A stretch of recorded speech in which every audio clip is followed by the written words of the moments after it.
This is the top rated backpacking gear as rated by Thru-Hikers of the 2,600 mile Pacific Crest Trail. A lot of this gear is new for me, and while Thru-Hikers use their gear for months and months, I want to see if it's also good for those shorter trips, or if Thru-Hiking gear is too specialized for the average weekend warrior. I'm really excited for the gear that I'm going to be testing out on this trip. For example, this pack from Atom Gear, as well as my sleeping bag. Yes, I said sleeping bag. I'm going to be using a hoodless sleeping bag from Feathered Friends, and I think it could be a great option for those people who want something that bridges the gap between a quilt and a full-featured sleeping bag, as well as a completely new footwear system for me. I'm going to be using Merrell Moab shoes, which I've never used before, but I've heard a lot of great things. And then I knew this was going to happen, but Thru-Hikers love their darn tough socks, so that's what I have on my feet, and we're going to have to see whether the footwear combination that I have causes me any issues, or if Thru-Hikers have it right and my feet are going to be super comfy all trip. We're in the hot desert, and that leads us to the first challenge for the gear, and that's for the pack and whether I can reach the side pockets. I have really short arms, bad shoulder flexibility, so for a lot of packs I can't reach water bottles when they're in the side pockets, and for me that's just a deal breaker. So with this pack, let's see. I can reach back and grab the top pretty easily, and then can I put it back easily? A little bit more difficult, but I can still do it. First test for the first piece of gear, passed. I have a feeling that this trail is going to be pretty beautiful. I'm going to be hiking about 10 miles to camp today and joining up with the Arizona Trail. So pretty excited to be getting onto one of the long trails, and might see some Thru-Hikers out there and can ask them about gear.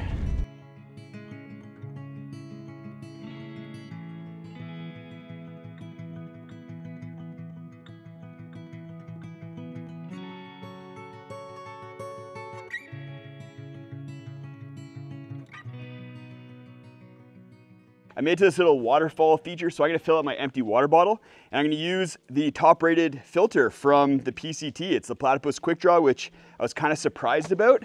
I thought maybe it would be the Sawyer Squeeze or maybe the Katadyn Be Free, but this is the filter that I recommend for most people. It's the filter that I used on the Great Divide Trail for 700 miles. The Quick Draw is always filtered really quickly for me, much faster than the Sawyer Squeeze. It never clogs and is easy to backflush and take care of. For all those reasons, the Quick Draw is the filter that I recommend for most people out there. And while we're on the subject of water, I don't think I'm gonna get a better segue being in the desert and the weather that we have. Let's talk about the top rated rain jacket from the PCT. It's the Montbell Versalite rain jacket. I'll be honest, I haven't had a chance to test this out in rain yet. By all the reviews I've read, it is waterproof, but I think it's gonna suffer from the same issues that a lot of ultralight rain jackets do. And that's the fact that even if it's keeping you dry from the rain coming in, you're still going to be sweating inside of it and kind of getting wet due to the sweat. But what's nice about the Versalite, if you order the US version, I ordered this from Japan but ordered the US version still, is it comes with pit zips. These pit zips are going to allow you to cool off a lot more effectively than any sort of waterproof, breathable membrane could. For those of you who aren't through hiking, I probably wouldn't recommend an ultralight rain jacket like this unless you just kind of want to buy it for fun. Otherwise, I just use whatever you have laying around the house unless that rain jacket weighs like a couple pounds. And the Frog Togs ultralight rain jacket and pants is always going to be a good choice for like $20. Most people who are only going on 3-4 day trips, you're kind of planning that trip around the weather and you're going to try to avoid rain. So you don't really need something crazy when it comes to rain gear, and the Frog Togs will get the job done no problem.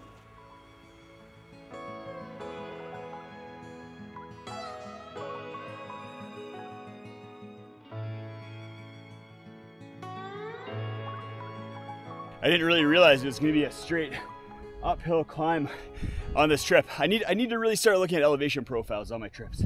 I think that's a lesson learned multiple times now.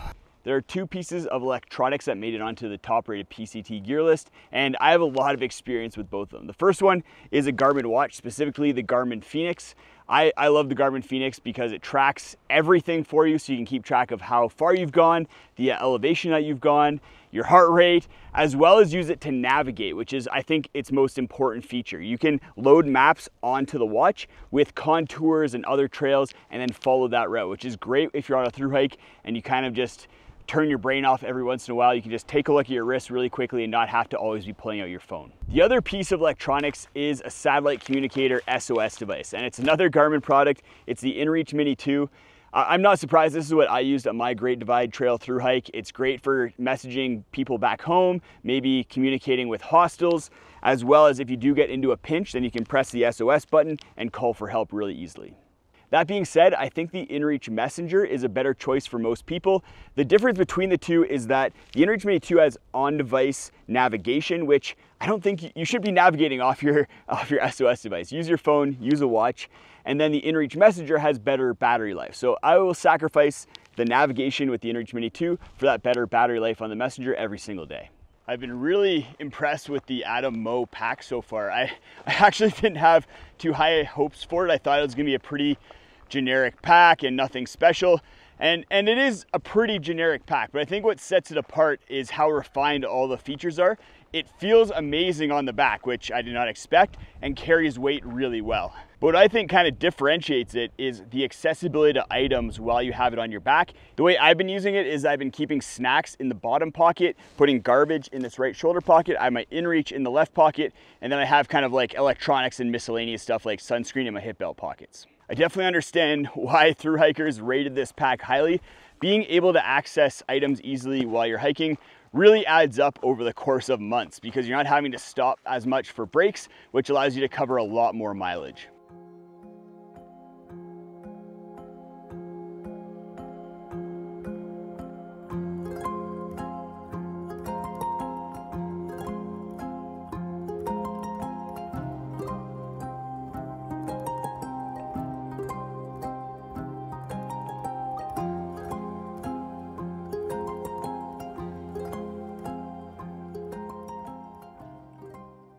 I just turned onto the Arizona Trail. I'm really excited because I've never been on the Arizona Trail before.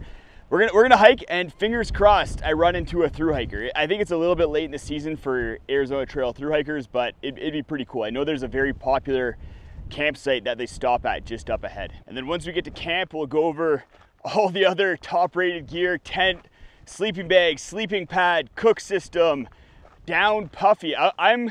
I'm very baffled by the down puffy and why it was top rated, but we'll get into that once we get to camp.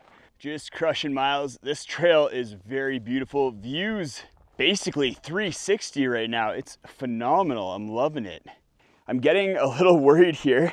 After I veered off of the Arizona Trail, it's been pretty steady downhill and no campsites. And it looks like it only gets steeper. And when it's this steep, the odds of there being a campsite are pretty low. Worst case scenario, I guess I just book it back to the trailhead and camp there. There's no other cars there when I showed up and no signs saying no camping, so that'd be an okay option. But I really want to camp on trail. I want to say that I tested out the sleeping bag and this down jacket on trail instead of in a parking lot. I can probably make it a definitive call on the Merrell Moabs at this point and that they're not for me. They might be for you, but I've just not had comfortable feet in them over the last 15 plus miles. And a lot of that just comes down to, I think, cushioning and protectiveness. I thought they'd be a lot more protective compared to a trail runner because they are more of a hiking shoe, but my Hoka Speed Goats, they would have dealt with this trail no problem. So if your foot's like mine and you like to have a little bit more cushion when you're on really rocky, uneven terrain, then maybe check out the Hoka Speed Goats or a shoe that has a little bit more cushion to it. This is getting pretty painful, especially in footwear that aren't doing my feet any favors, but I've done this with a broken heart, so I'll hit my marks. I made it to the spot where I'm gonna set up camp. I'm less than a mile away from my car, which I know is what everyone out there accuses YouTubers of doing, getting out of their car, hiking in a circle, and then camping within throwing distance of the car. And that's what I'm doing, and I'm sorry. I'm gonna get camp set up because I'm running really low on energy and I'm getting a little loopy. Roll the tape. Why would we find a campsite on a hiking trail? That'd just be silly. Don't be silly, Justin. Sweet home Arizona, trail I'm hiking on you. I got my tent and my sleep system all set up. I don't think I'm gonna put the fly on. It's not supposed to rain, and it'll be nice to maybe see some stars and get a little bit of breeze because it's pretty warm. The tent that PCT thru hikers saddled me with is the Tiger Wall UL 2-person tent. Even though I'm pretty sure most thru hikers on the PCT are doing it solo, this is a 2-person tent. I guess people just like the extra space. And this is a solid tent. This is like a good all-around tent, but it wouldn't be my first choice if I was doing a thru hike. And when I have done thru hikes or trips that are more through hike in nature, I guess, I don't bring a tent like this. While it is nice to have a semi-freestanding tent for setting it up in rocky areas, and this tent sets up in tight spaces pretty easily, there's two things that I just don't like about the Tigerwall. The first is the material that it's made of. It's made of a nylon, which is gonna sag and stretch when wet and just doesn't dry very quickly, which kind of sucks. The second thing is the weight. These days, there's so many good tents that are really ultralight. If my goal is to be as ultralight as possible, which I think if I was gonna be through hiking again, that would be my goal, I'd go with the Z-Packs Plex Solo. If I wanted a little bit more space, then I'd probably go with the Durson X-Mid Pro 2 Plus. It's a Dyneema tent. Dyneema is just awesome because it's lightweight, it's pretty durable, and it deals with moisture very effectively. If I was sharing my tent with somebody, maybe I was doing the through hike as a pair with my partner, then I'd probably go with the X-Mid Pro 2 Plus, or if I wanted a ton of space, then the Z-Packs Offset Trio. That thing is a palace. I can kind of see why the Tigerwall got the highest rated though. It's just, like I said, a good all-arounder, and it probably didn't have many failures. It's a tried and true tent. You can pick it up anywhere, and it's pretty affordable too relative to some of the more ultralight Dyneema tents out there. I'm gonna get dinner going on this little rock here. The highest rated stove was a stove that I had never heard of before.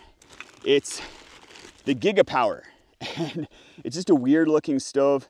Has these arms that fold out. It doesn't look like it's particularly good in wind. It's not very big, but it got the highest rated, so we're gonna test it out and see how it does. It does have a piezo igniter here, so let's see if that actually works. Yep, okay.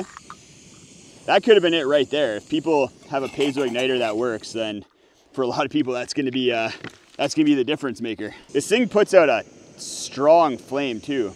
Maybe it just boils water fast. That could be another reason why it got a lot of high ratings. Once this is done boiling, I'm gonna do a little bit of stretching, which I find super effective. If you're a thru hiker, stretch at the end of every day. It's gonna be a game changer for you. And then I'm gonna hit the hay because I am pooped. Like I said, tomorrow we'll go over the sleep system as well as that down jacket that I said is a kind of weird one. So 3 items tomorrow morning that we're gonna go over, and should be good. Good night, everybody. Good morning. Waking up this morning was awesome because I got to see the sunrise through the mesh of my tent. That was really cool. But before we get into how I slept last night and the sleep system, let's talk about this down jacket because I've got some thoughts. The jacket's the Mountain Hardwear Ghost Whisper Ultralight. The regular Ghost Whisper was a fan favorite of thru hikers and backpackers for years, but with more affordable and kind of like better options coming on the market, it's kind of slowly declined in popularity. So I was pretty surprised when the Ultralight Ghost Whisper was the top rated jacket, and there's two reasons why I think it may have entered into that spot. The first one is it's very lightweight. It's made it with 7 denier shell fabric, 1,000 power filled down. It's just a very lightweight jacket. The second reason is psychology. There's a lot of studies out there that show if someone spent more money on an item, they're more likely to rate that item higher than if they had spent less money on the exact same item. That's pretty crazy. It's pretty mind-blowing and might be the explanation of why the Ghost Whisper Ultralight rated so highly, because it is a very expensive item. It's one of the most expensive ultralight down jackets that you can get. The jacket's a pretty cool piece of technology. Like I said, it uses really high-end materials. But for most people, whether you're thru hiking or the average backpacker, I don't think it's the right call. There's a lot of other good options out there. For thru hikers, the Enlightened Equipment Torrid is great because it's made with synthetic material, so it's gonna dry faster, which can be an issue if you do get caught in a storm or high humidity conditions on trail. And then for the average backpacker, check out the Trek 100 down jacket from Decathlon or the Uniqlo down jacket. Both those are under $100 and perform very well and are still pretty lightweight. Let's dive into the sleep system because I think getting a good night's sleep is one of the most important things when you're backpacking or thru hiking. Let's pull the sleeping bag away and we'll take a look at the sleeping pad first. You may notice that I have a pillow on here. This is my homemade Big Sky Dream Nation ultralight pillow. It uses Dyneema patches on the side in order to attach a pad strap. I think you should have a pillow if you're gonna be backpacking or thru hiking. It just makes your sleep that much more comfortable. The top rated sleeping pad was the Thermarest X-Therm. This surprised me because this is what I use when it's -30, -40 degrees out and I'm winter camping. So I was surprised to see it on a Pacific Crest Trail top rated gear list, but this is what it is. People want to stay warm. It's a lightweight pad. It's by far not the most comfortable pad out there, but if you want something lightweight and then warm, this is going to be your best bet. Thermarest pads are also really reliable. I've never had an issue with a Thermarest pad, and that can't be said for all the sleeping pads out there that I've tested. So while this is a great pad, is it a pad that I think is right for thru hikers and the average backpacker?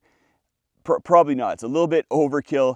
If I was thru hiking, I would get something in the Xped Ultra line, maybe the Xped Ultra 3R if I slept a little bit warmer, or if I wanted something that was gonna really keep me warm, if I was a cold sleeper, then I'd get the 5R version. Both those pads are very lightweight, but also much more comfortable than the Xtherm. For the average backpacker like me going out 2, 3, 4 days, then in those kind of scenarios, I prioritize comfort. And for comfort, you can't beat the REI Helix and the Zenbivy Ultralight sleeping pads. They're a little bit heavier, quite a bit heavier than the Xtherm, but are such comfortable pads, you're gonna get great night's sleep. The top rated top insulation was a sleeping bag. It wasn't a quilt, which kind of surprised me because I find quilts more comfortable generally than sleeping bags, and then also they're more lightweight, which is something that thru hikers are prioritizing. But this Feathered Friends Flicker UL30 sleeping bag is very interesting because it doesn't have a hood, so there's no hood on this end, which makes kind of rolling around with it a lot more easily if you are shifting positions over the course of the night. I find that hoods are kind of the big limiting factor for me when I'm doing that. The other thing with this one is that it opens up all the way down and there's little loops on the side here. So you could attach a pad strap to this and use it like a quilt.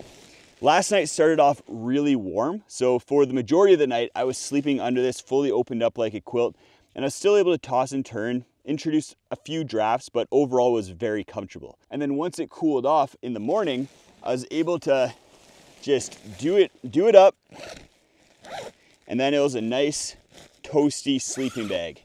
The issue with sleeping bags though that I've discovered is if I'm laying on my back, then I'm compressing all that insulation underneath me, and then as soon as I turn to my side, I'm exposing all of that compressed insulation to the air and kind of get a little bit of a cold spot. So I find with sleeping bags, I really have to try and stay in the exact same position all night if I want to maximize warmth.